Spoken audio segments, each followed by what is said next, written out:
Welcome back to Association Insights. I'm Colleen Gallagher, and this is Onward and Upward's weekly series answering all of your association communications and marketing questions.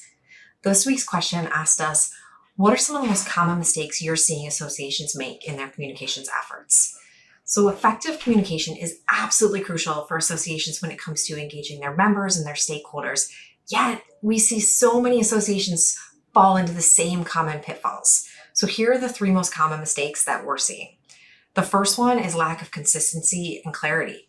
Inconsistent messaging, if you're sending mixed messages and consistent messages, it can confuse your members, it can undermine credibility for your association, and we can see this arise from different departments putting out different messaging or different spokespeople not being aligned in their communication. So it's really important to align across your association and have really set messaging for what you want to put out publicly.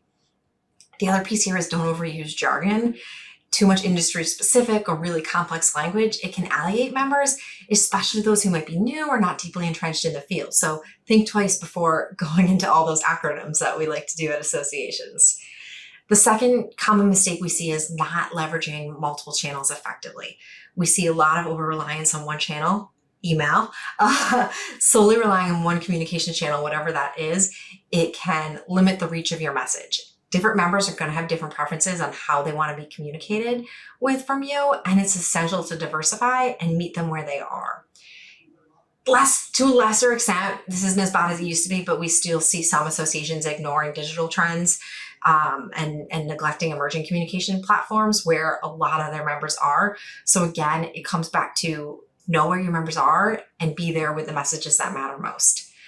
The third piece is not seeking or acting on feedback. This is a huge problem for associations that struggle with their communications, and it really comes down to assuming needs and preferences of members rather than asking them. So if you're operating based on assumptions rather than actual feedback, that can really lead to misaligned communication strategies.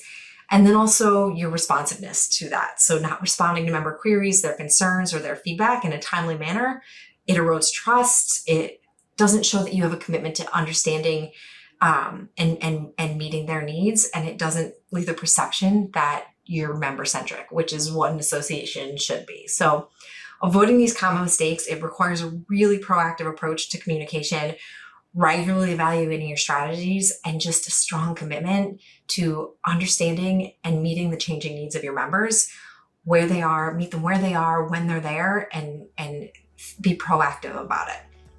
So with that, thanks for tuning in. I'll be back again next week with more association comms and marketing tips. And you can email me your questions at info@onwardupward.com.